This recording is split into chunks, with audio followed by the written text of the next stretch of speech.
दोस्तों नमस्कार। मैं आप सभी का स्वागत करता हूं अपने यूट्यूब चैनल ट्रेडिंग ट्रेंड्स में।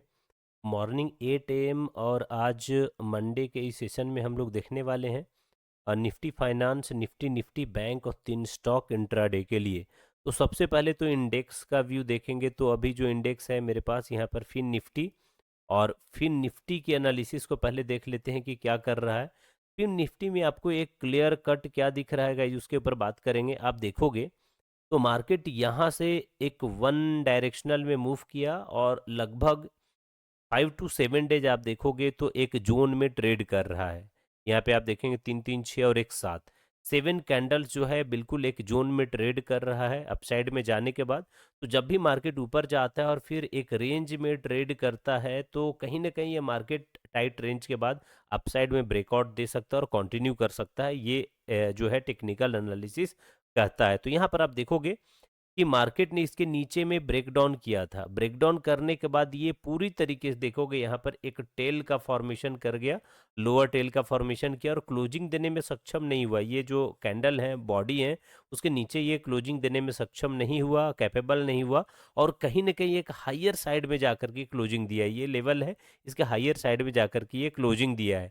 ये सारा कुछ जो यहाँ पर है ये एक पॉजिटिव जो है सेंटीमेंट उसको डिनोट करता है। और कहीं ना कहीं मुझे लगता है कि अगर ये वाला जो जोन है इसके ऊपर मार्केट 24,900, अगर 24,900 के ऊपर अगर मार्केट जाता हुआ दिखेगा तो 50 से 60 पॉइंट का, 50 से 60 रुपीज का स्टॉप लॉस लगा करके इसे इंट्राडे के लिए देखा जा सकता है। 100 से 200 पॉइंट्स बहुत आसानी से मिलने की पॉसिबिलिटी है। और अगर पोजिशनल पर्पज से देखें तो ये जो इसका हाई है यहाँ पर लगभग 25,200 300, तो ये लेवल भी आता हुआ दिख सकता है पोजिशनल पर्पज से। तो निफ्टी फाइनेंस के इस लेवल को ध्यान में आप रखें। नेक्स्ट अगर आप यहाँ पे देखने वाले हो, जो मैंने इंडेक्स को पिक किया हुआ है, तो कौन सा इंडेक्स है और किस तरीके से उसमें ट्रेडिंग का प्लान किया जाएगा उसके ऊपर बात करते हैं। तो second one is Nifty bank. अगर आप निफ्टी बैंक का यहाँ पर एनालिसिस देखते हो तो निफ्टी बैंक में क्या हो रहा है, निफ्टी बैंक की भी एनालिसिस आपको क्लियर कट एक चीज दिख रहा होगा कि मार्केट यहाँ से जब डाउन साइड में आया था तो डाउन साइड आने के बाद एक जबरदस्त कंप्लीट रेंज बाउंड में गया और एक सपोर्ट जो था गाइज उसका ब्रेकडाउन किया था। ब्रेकडाउन करने के बाद देखोगे मार्केट फिर से ट्रैप किया और अपसाइड आ गया था। तो कहीं ना कहीं ये ट्रैप मार्केट को ऊपर ही लेकर जाने वाला था। निफ्टी बैंक यहाँ पर आप तकरीबन 5 से 7 डेज देखोगे तो एक जोन में ट्रेड करता हुआ दिख रहा है। ये भी लोअर जो है सैडो बनाने की कोशिश किया था डाउन साइड आने के बाद, लेकिन ये जो आपका रजिस्टेंस बना हुआ था, इस रजिस्टेंस के ऊपर में कहीं ना कहीं ये क्लोजिंग देने में मार्केट जो है वो पॉसिबल रह पाया है। और हायर जोन पे आने के बाद यहाँ पे टाइम ले रहा है, तो मुझे लगता है कि अगर ये लेवल को ब्रेक करेगा तो मार्केट में और भी मोमेंटम बढ़िया आएगी। तो 53,600 का लेवल हमारे लिए काफ़ी इंपॉर्टेंट है। अगर इसके ऊपर में मार्केट निकलता है और सस्टेन कर जाता है तो कम से कम 250 से 300 पॉइंट इंट्राडे के लिए हम देख सकते हैं। 50 से 60 पॉइंट का स्टॉप लॉस यहाँ पे रख करके निफ्टी बैंक को देखा जा सकता है। नेक्स्ट जो यहाँ पर व्यू लेकर का आया है निफ्टी, और मैं बता दूं कि अभी तक जो भी इंडेक्स मैं यहाँ पे बता रहा हूँ इनमें सबसे जबरदस्त अगर कोई इंडेक्स है जो अभी करंट लेवल पे दिख रहा है वो आपको निफ्टी ही दिख रहा है, जो काफी पॉजिटिव मोमेंटम मुझे दिखा रहा है। लॉजिक बताता हूँ गाइस कि जब मार्केट इस लेवल पे था तो एक पैटर्न का फॉर्मेशन किया था, और जब मार्केट डाउन साइड आना था तो ये पैटर्न के फॉर्मेशन के बाद ही आप लोगों को बताया था कि मार्केट में एक अच्छा खासा फॉल आने वाली है।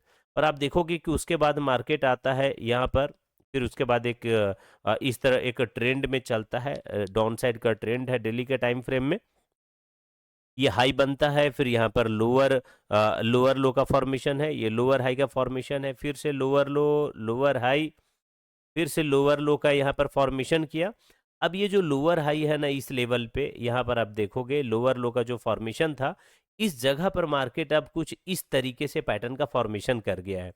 तो जब मार्केट अपसाइड में ये वाला पैटर्न बनाया था और उसके बाद डाउनसाइड मोमेंटम दिया तो यहाँ पर ये वाला फॉर्मेशन किया है। तो ये जो मोमेंटम हम यहाँ पर देख पाए थे, मुझे लगता है कि ये मोमेंटम यहाँ पर दिख सकता है। और पोजिशनल पर्पज से अगर मार्केट 24,800 के ऊपर अगर ये क्लोजिंग देना स्टार्ट कर देता है, 24,800 के ऊपर अगर ये क्लोजिंग देना स्टार्ट करता है, तो इसका मैं टारगेट जो है ये हाई जो है ऑलमोस्ट 26,250 ये वाला लेवल हम अप्रॉक्स यहाँ पर देख सकते हैं और तकरीबन मोर देन 1,000 का मोमेंटम पोजिशनल पर्पज से देख सकते हैं। चलो इंट्राडे के लिए अगर आप देखना चाहेंगे कि निफ्टी में कैसे ट्रेड करना है तो उसके लिए थोड़ा सा छोटा टाइम फ्रेम पे जाना होगा और मैं 15 मिनट्स का टाइम फ्रेम यहाँ पर लगा लेता हूँ ब्रेक डाउन करके। 15 मिनट्स में अगर आप देखोगे तो कहीं ना कहीं मार्केट इस वाले लेवल पे एक रेजिस्टेंस का फॉर्मेशन था 24,700 या 800 का जोन। मार्केट इस जोन में कहीं पर भी अगर ओपन होकर के हायर साइड में ब्रेक करके क्लोजिंग देता है तो फिर हम इंट्राडे के लिए 25,000 का जो लेवल है ये हम एक्सपेक्ट कर सकते हैं और ये लेवल हमें दिखा सकता है। तो 50 से 60 पॉइंट के स्टॉप लॉस डाल करके हम ये 25,000 के लिए एक्सपेक्ट कर सकते हैं निफ्टी 50 को इंट्राडे के लिए। तो मैंने तीनों इंडेक्स का पोजिशनल व्यू और इंट्राडे क्या होगा वो डिस्कस किया है। 3 स्टॉक इंट्राडे के लिए मैंने जो पिक किया है उनमें जो फर्स्ट पिक है गाइस, सबसे पहले तो मैं डेली के टाइम फ्रेम में ही सभी का एनालिसिस करूंगा और डेली के टाइम फ्रेम में किस तरीके से ट्रेडिंग का प्लान किया जा सकता है उसके ऊपर बात करेंगे। फर्स्ट पिक हमारा यहाँ पर जो है वो है टाइटन कंपनी। तो टाइटन कंपनी में किस तरीके का फॉर्मेशन मुझे दिख रहा है और क्या प्लानिंग किया जा सकता है। तो टाइटन कंपनी 1D का टाइम फ्रेम में एनालिसिस हम कर रहे हैं। मार्केट को देखोगे तो एक अच्छा खासा यहाँ से करेक्शन करने के बाद जब मार्केट अपसाइड में जा रहा है तो एक ये फाइनल लो था और एक हाई बना, फिर उसके बाद इस तरीके का फॉर्मेशन किया और एक रेंज बनाने के बाद ब्रेकआउट दे रहा है। तो कहीं ना कहीं मुझे लगता है कि लो बनता हाई है, ये हाइयर लो हो सकता है और ये हाइयर हाई, और हाइयर हाई पे मार्केट आने के बाद कुछ टाइम लिया है, ब्रेक कर रहा है। तो अगर मार्केट ये वाला जोन है 3,510 के ऊपर अगर ये सस्टेन कर जाता है तो कम से कम 30 से 40 पॉइंट्स का टारगेट देख सकते हैं। 10 से 15 पॉइंट का स्टॉप लॉस लगा करके देखा जा सकता है। टाइटन में पोजिशनल पर्पज से भी अगर मैं देखूं तो बहुत अच्छा यहाँ मोमेंटम दिखा सकता है। एक बात आप लोग के लिए मैं बता देता हूं कि स्विंग ट्रेडिंग के लिए मैंने जो है 10 स्टॉक्स प्लस 10 से ज़्यादा स्टॉक का मैंने एनालिसिस ऑलरेडी अपने टेलीग्राम वाले चैनल पे पोस्ट कर दिया है वीडियो बना करके। जरूर वो वीडियो देखिएगा और उसकी एनालिसिस को देखकर समझने और सीखने की कोशिश करिएगा। वो जो वीडियो पोस्ट किया हूँ वो ट्रेड इजी वाला जो मेरा चैनल है प्राइमरी चैनल उसके ऊपर मैंने पोस्ट किया है, तो उस वीडियो को आप जरूर देखिएगा। तो टाइटन में यहाँ पर पोजिशनल पर्पज से भी देखेंगे तो ये जो जोन है तकरीबन 5 से 6 दिन का सस्टेन अपसाइड ब्रेक करेगा तो हम अच्छे टारगेट के लिए टाइटन को भी देख सकते हैं। जो सेकेंड पिक हमारा होने वाला है गाइज वो है टाइटन के बाद जो स्टॉक्स में बेहतर लग रहा है वो है स्टेट बैंक ऑफ इंडिया। और स्टेट बैंक ऑफ इंडिया में भी अगर आप देखोगे तो मार्केट कहीं ना कहीं एक रेंज में यहाँ पर बना हुआ था और इस रेंज के ऊपर जब ये ब्रेकआउट देता है तो ब्रेकआउट देने के बाद टेस्ट कर रहा है। अब अगर ये लेवल 861.55 पे क्लोजिंग है, 862 के ऊपर अगर ये निकलता है तो 8 से 10 रुपए का टारगेट देखेंगे, 3 से 4 रुपए का स्टॉप लॉस डाल करके हम इसका वेट कर सकते हैं। एक अच्छा मोमेंटम दिखा सकता है, इंट्राडे में मोमेंटम है और ये मोमेंटम कंटिन्यू रह सकता है। अगर एक दिन में नहीं मूव करता तो आने वाले 1 से 2 दिन में एक अच्छा मोमेंटम के लिए मैं एक्सपेक्ट एसबीआई को जरूर देखूंगा। जो थर्ड स्टॉक मैंने पिक किया है गाइज, मैं बता दूं कि one of the most favourite कह सकता हूं यहाँ पर कि पैटर्न बनाया हुआ है।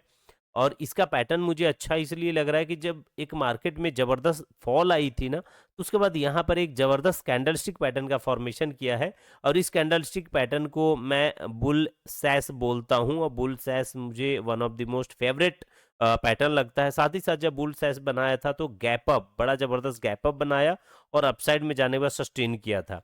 अब दोबारा देखोगे तो ये लेवल कहीं ना कहीं इसके लिए एक सपोर्ट होने वाला था, ये सारा जोन सपोर्ट होने वाला था। मार्केट आता है इसी जोन पे और सपोर्ट लिया है। अब इसका जो टारगेट है यहाँ से 1275 के ऊपर अगर निकल जाता है ये वाला स्टॉप लॉस लगाकर इसे पोजिशनल पर्पज से भी देखा जा सकता है और इसका टारगेट लगभग ये वाला जो लेवल है 1340 1350 का जो जोन है मिल सकता है। और फर्दर अगर मार्केट इस लेवल के आसपास आके थोड़ा सा टाइम लेगा और अगर इसको भी ब्रेक कर देता है तो हम एक अच्छे मोमेंटम के लिए रिलायंस से पोजिशनली भी जा सकते हैं और 1450 के आसपास का टारगेट मैं देख सकता हूं। तो 1275 से ऊपर जाएगा 1450 तक का पोजिशनल पर्पज से 1 मंथ का अगर मैं व्यू लेकर के भी चलूं तो मुझे लगता है कि ये टारगेट मिल सकता है रिलायंस में। तो आप इसे अपने वॉच लिस्ट में ऐड ऑन करके जरूर रखिएगा। तो मैंने जो भी स्टॉक्स यहाँ पर बताए हैं उसके साथ ही साथ आप मुझे कमेंट करके जरूर बताना कि 3 स्टॉक में कौन सा स्टॉक आपका बेहतर लग रहा है। ये वीडियो सिर्फ लर्निंग और एजुकेशनल पर्पस के लिए मैं बनाता हूँ। अगर आपको ट्रेड या इन्वेस्ट करना है तो प्लीज़ अपने फाइनेंशियल एडवाइजर से कॉन्टैक्ट करने के बाद ही ट्रेड या इन्वेस्ट करने का प्लान करें। अगर वीडियो अच्छा लगता होगा तो आप वीडियो को लाइक कर सकते हैं, कमेंट करें, चैनल को सब्सक्राइब कर सकते हैं बेल आइकन के साथ। टेलीग्राम चैनल का लिंक कमेंट सेक्शन में दिया हुआ है, आप जरूर ज्वाइन करिएगा। चलो आज के लिए यहीं पे आप सभी से विदा लेता हूँ। आप सभी का बहुत बहुत धन्यवाद। Thank you, thanks a lot. I will see you in the next video.